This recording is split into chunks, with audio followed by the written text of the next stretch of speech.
মাহফিল হচ্ছে কার মাহফিল? আল্লাহ পাকের মাহফিল। কোরআনে কারিমে কার কথা? এই মাহফিলে কার কথা আমরা বলবো? আমার আল্লাহর কথা, আমার রাসূলের কথা, ঠিক কিনা বলো? তাহলে কোরআনে কারিমের মাহফিল হচ্ছে স্বয়ং আল্লাহ পাকের মাহফিল। আর এখানে কথা আমরা বলবো কার কথা? আরো জোরে বলেন কার কথা? এটার নাম কি? আল কোরআন, কোরআনুল কারীম। এটার নাম কোরআনুল কারীম। আমাদের সকলের কাছে পরিচিত যেই নামটি, সেই নামটা হলো কোরআনুল কারীম। কিন্তু এই যে কোরআনুল কারীম আমাদের ধর্মগ্রন্থ, পৃথিবীতে যত ধর্মগ্রন্থ আছে সকল ধর্মগ্রন্থের উপরে কোরআন মাথা উঁচু করে কিয়ামত পর্যন্ত দাঁড়িয়ে থাকবে।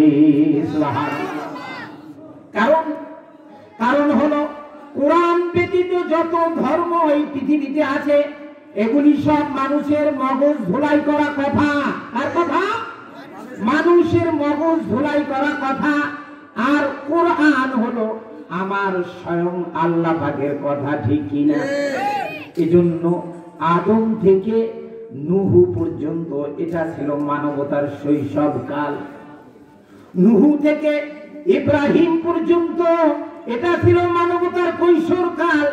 ইব্রাহিম থেকে বিশ্ব নবী মুহাম্মদ রাসূলুল্লাহ সাল্লাল্লাহু আলাইহি ওয়াসাল্লাম পর্যন্ত এটা হলো মানবতার যৌবনের পরিপক্কতার কাল। অর্থাৎ আল্লাহ পাক তার হাবিবকে যৌবনের পরিপক্কতার কালে আল্লাহ পাক কোরআন দিয়ে দিলেন। আর কোরআন দিয়ে আল্লাহ বুঝাই দিলেন আমি আমার হাবিবের উপরে কোরআন অবতীর্ণ করেছি। অর্থাৎ কিয়ামত পর্যন্ত এরকম আর একটা কিতাব আর পৃথিবীতে আসবে না। এরকম আরেকটি কিতাব আর পৃথিবীতে আসবে না। কারণ এই কিতাবের মধ্যে যত কথা আছে সব কথাগুলি কার? আরো জোরে বলেন আমার আল্লাহ পাকের। আর কোরআন ব্যতীত যত ধর্মগ্রন্থ আছে এগুলি হচ্ছে মানুষের মগজ ধোলাই করা কথা। আমরা যদি বলি পৃথিবীতে কত ধর্মগ্রন্থ আছে, যেমন বেদ, যদি বলা হয় বেদ কে লিখেছে, জবাব আসবে মানুষ লিখেছে, ঠিক কিনা? পুরাণ কে লিখেছে? মানুষ লিখেছে। ভগবত কে লিখেছে? মানুষ লিখেছে। রামায়ণ কে লিখেছে? মানুষ লিখেছে। মহাভারত কে লিখেছে? মানুষ লিখেছে। ত্রিপিটক কে লিখেছে? মানুষ লিখেছে। যদি বলা হয় কোরআন কার কথা? আল্লাহ পাক বলেন তানজিলুম মির রাব্বিল আলামিন। এটা আল্লাহ পাকের পক্ষ থেকে নাযিলকৃত কিতাব। সুবহানাল্লাহ। তাহলে পৃথিবীতে আল্লাহ পাক যত ধর্মগ্রন্থ দিয়েছে, যত ধর্মগ্রন্থ আছে এগুলি মানুষের মগজ ধুলাই করা কথা। আর কোরআন হলো আমার আল্লাহ পাকের কথা। সুবহানাল্লাহ। এজন্য আপনি যদি কোরআন অন্যান্য ধর্মগ্রন্থ এগুলি যদি আপনি ধরতে চান, বিনা উযুতে ধরতে পারবেন, পেশাব করে স্পর্শ করতে পারবেন, পায়খানা করে ধরতে পারবেন, স্বামী স্ত্রী মিলন করে ধরতে পারবেন, কিন্তু কোরআনের ব্যাপারে কিন্তু এটা হবে না, ঠিক কিনা? আমার আল্লাহ বলেন কোরআন যদি কেউ পড়তে চায়, কোরআন যদি কেউ ধরতে চায়, কোরআন থেকে যদি কেউ কোনো তথ্য জ্ঞান নিতে চায়, তাহলে আল্লাহ পাক বলেন এই কোরআন ধরার আগে, পড়ার আগে, কোনো তথ্য নেওয়ার আগে একটা কাজ তোমাদের করতে হবে। সেই কাজটা হলো লা ইয়ামাসসুহু ইল্লাল মুতাহহারুন। যতক্ষণ পর্যন্ত তোমরা পবিত্রতা অর্জন না করবে ততক্ষণ পর্যন্ত তোমরা আমার কোরআনকে স্পর্শ করতে পারবে না। এজন্য ভাইরা আমার, বাবার আমার, তাহলে আল্লাহ পাক এই কোরআনটা পৃথিবীতে নাজিল করেছে। কোরআনটা হলো, এই কোরআন এমন একটি কিতাব পৃথিবীতে আল্লাহ পাক আদম থেকে শুরু করে ঈসা রুহুল্লাহ পর্যন্ত কোরআনের মতো একখানা কিতাব এই পৃথিবীতে আসে নাই। আবার মুহাম্মদুর রাসূলুল্লাহর পর থেকে কিয়ামত পর্যন্ত কোরআনের মতো আরেকটি কিতাব আর পৃথিবীতে আসবে না। তাহলে এই কোরআন এমন একটি কিতাব যার কথা শুনলে সওয়াব আছে না নাই? প্রত্যেকটি হরফে কত নেকি করে হবে? 10 নেকি। যদি আপনি পড়েন প্রত্যেকটা হরফে 10 করে নেকি হবে।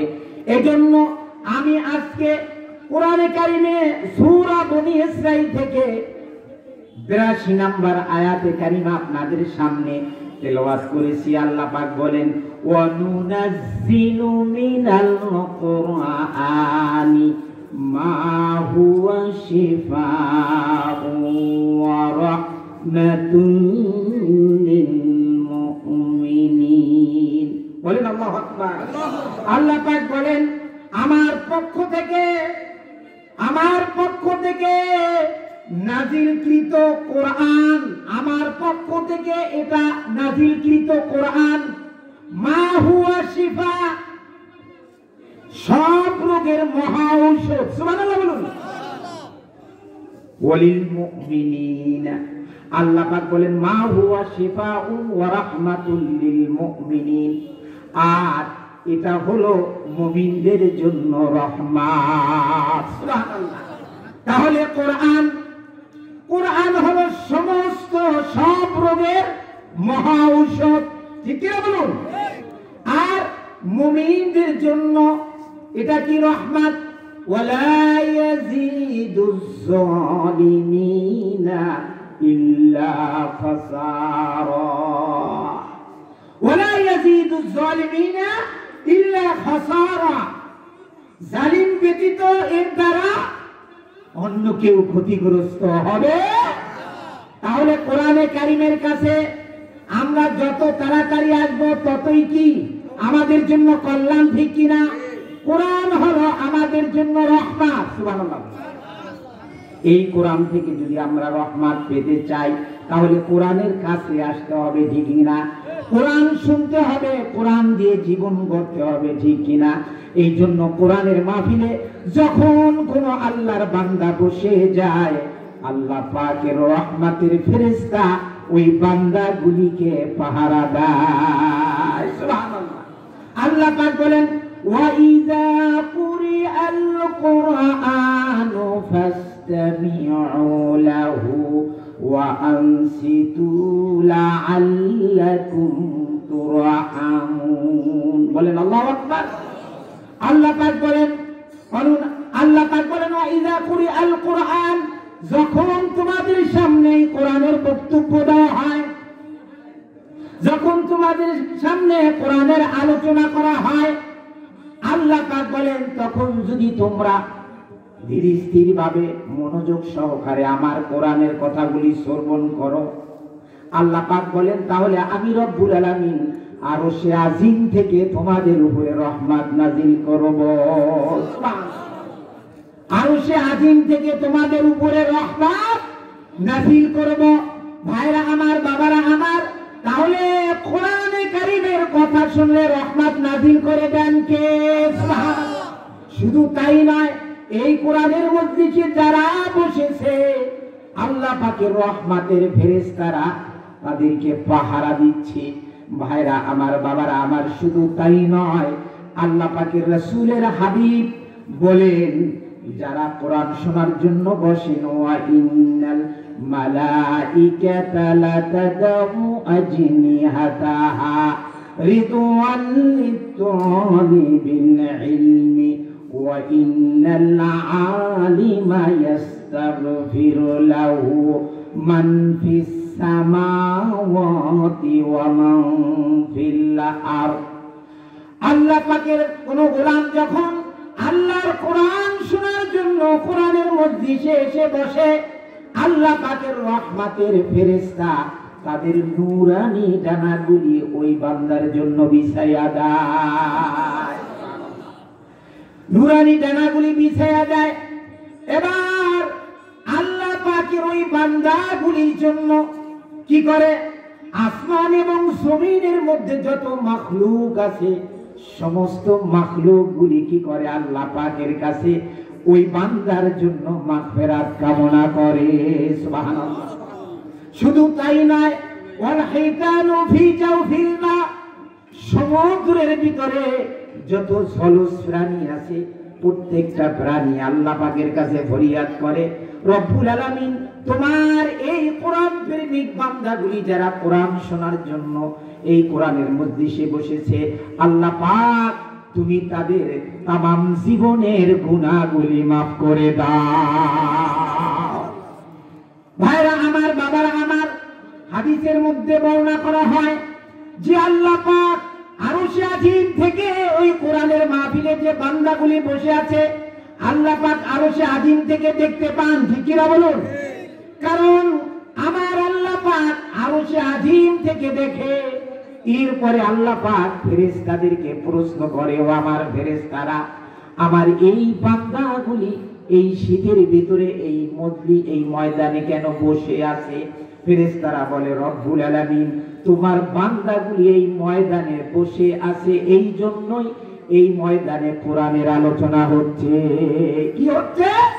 কোরআনের আলোচনা হচ্ছে।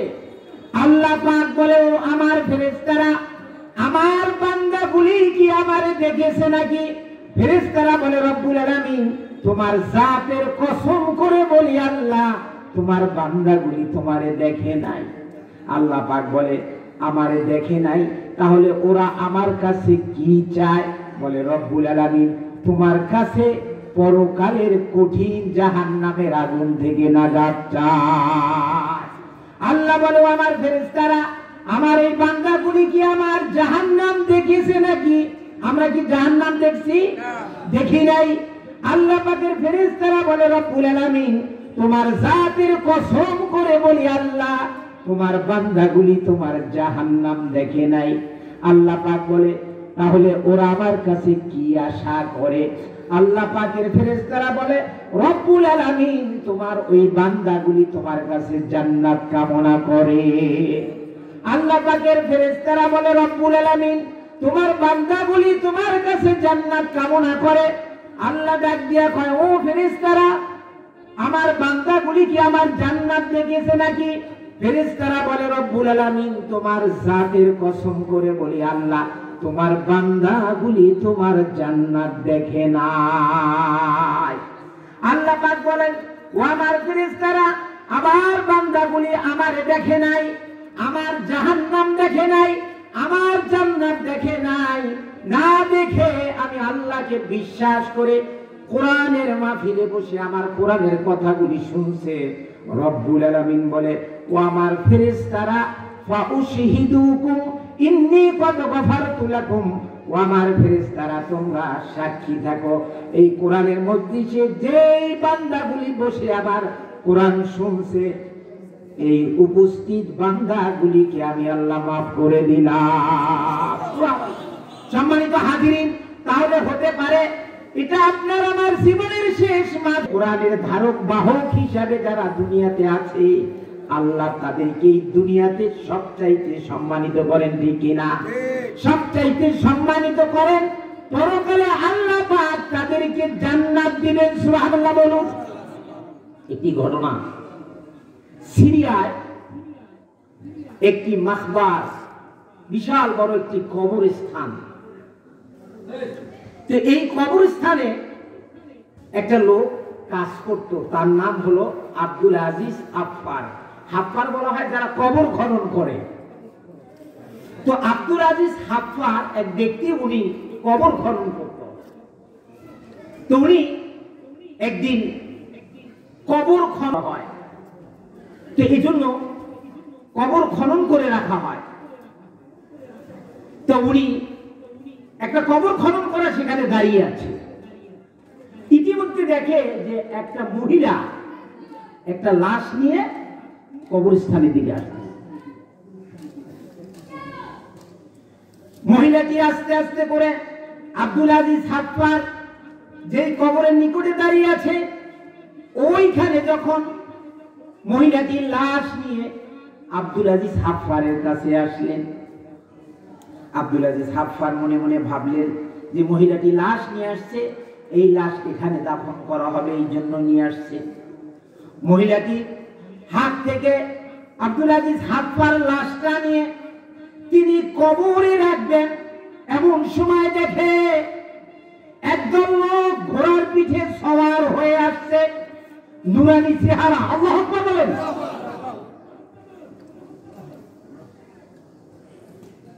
আব্দুল আজিজ হাফফার ওই লাশটাকে কবরে রাখবেন, এমন সময় ঘোড়ার পিঠে সওয়ার হয়ে একদল লোক নুরানি চেহারার এই লোকগুলি এসে লাশটা কবরে থুইবেন। ইন দি টাইম ওই লোকগুলি এসে আব্দুল আজিজ হাফফারের থেকে লাশটাকে তারা নিয়ে গেল। ওই লোকগুলি যখন লাশটাকে নিয়ে গেল, তো ওই লাশটা যেই কবরে রাখবেন, আব্দুল আজিজ হাফফার তিনি কবরের দিকে তাকাইলেন। কবরের দিকে যখন তাকাইলেন, দেখেন কবরের নিচে সুন্দর বিশাল একটা বাগান দেখা যায়। সুবহানাল্লাহ। কিন্তু ওনার পাশে লোক আছে, কেউ দেখতেছে না, উনি দেখতেছে। আল্লাহু আকবার। কারণ ওনার অন্তর্চক্ষুটাকে আল্লাহ পাক খুলে দিয়েছেন। তাকিয়ে দেখলো যে কবরের ভিতরে বিশাল বড় একটা ফুলের বাগান। এর মধ্যেই ওই যে লোকগুলি তার হাত থেকে লাশটাকে নিয়ে গেল, ওই লোকগুলিকেই তিনি দেখতে পেলেন যে ওই লাশটা নিয়ে তারা ফুলের বাগানের মধ্যে ঢুকে গেল।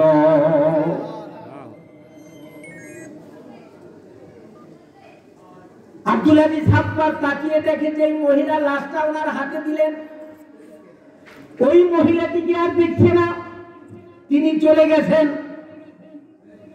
ঠিক কয়েক বছর পরে আবার ওই মহিলা আর একটি লাশ নিয়ে আসছে।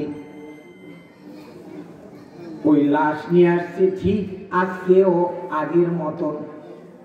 ওই মহিলার লাশটা হাত থেকে আব্দুল আজিজ হাফফা নিয়ে আর একটা কবরের মধ্যে রাখবেন।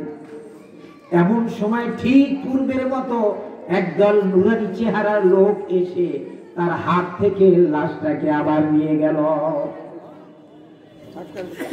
লাশটাকে নিয়ে গেল, যেই কবরে তাকে দাফন করা হবে। এবার ওই আব্দুল আজিজ হাফফা তিনি আবার ওই কবরের দিকে তাকালেন, তাকিয়ে দেখছে ঠিক পূর্বের মতো ওই কবরের ভিতরেও আর একটা ফুলের বাগান দেখা যায়। সুবহানাল্লাহ। কিছুক্ষণের মধ্যে দেখা যায় ওই নুরানি চেহারার লোকগুলি ওই লাশটা নিয়ে ওই ফুলের বাগানের মধ্যে ঢুকে গেল। আজকে আর ওই মহিলা যায় নাই, দাঁড়িয়ে আছে। এবার আব্দুল আজিজ হাফফার বলতেছে, ও মা, কয়েক বছর আগে তুমি একটি লাশ নিয়ে এসেছিলে, সেই লাশটা কার? বলে, বাবা, ওই লাশটা ছিল আমার এক সন্তানের। বলে, আবার কয়েক বছর পরে আজকে যে লাশটা তুমি নিয়ে এসেছো, এই লাশটা কার? বলে, এটাও আমার আর এক সন্তানের লাশ। বলে, তুমি জানো না, আমি একটা দৃশ্য দেখেছি। তোমার আগের যে সন্তানটা, এই সন্তানটা কি করত? বলে, আমার এই আগের যে সন্তানটা কয়েক বছর আগে মারা গেছে, এই সন্তানটা কোরআনে হাফেজ ছিল। আল্লাহু আকবার। এই সন্তানটা আমার কোরআনে হাফেজ ছিল। বলে, আজকে যে লাশটা তুমি নিয়ে এসেছো, এটাও তোমার সন্তান। এই সন্তান কি করত? বলে, আগে যে সন্তানটা আমার মারা গেছে কোরআনে হাফেজ ছিল, ওই কোরআনে হাফেজের অর্থ জোগাড় করত আমার এই সন্তান। তিনি বললেন, তুমি দেখো নাই, আমি দেখেছি। তাদেরকে যেই কবরের মধ্যে রাখবো, রাখার জন্য আমি কবরে লাশ রাখবো, কিন্তু আমি ওই কবরের মধ্যে দেখেছি একটা ফুলের বাগান ওই কবরের মধ্যে দেখা যায়। এজন্য বিশ্বনবী বলেছেন, কবর হুফারুম মিন হুফারিল্লাহ আও রাউতুম মিন রিয়াদিল জান্নাহ। কবরটা কারো জন্য হয়ে যাবে জান্নাতের বাগান, আর কবরটা কারো জন্য হয়ে যাবে জাহান্নামের গর্ত। ভাইরা আমার, বাবার আমার, তাহলে কোরআন যারা ধারণ করে, কোরআন যারা পড়ে, কোরআন দিয়ে যারা জীবন করে, দুনিয়াতে আল্লাহ তাদেরকে সম্মানিত করে, পরকালে আল্লাহ তাদেরকে মর্যাদা দান করবেন, আল্লাহ পরকালে তাদেরকে জান্নাত দিবেন। সুবহানাল্লাহ।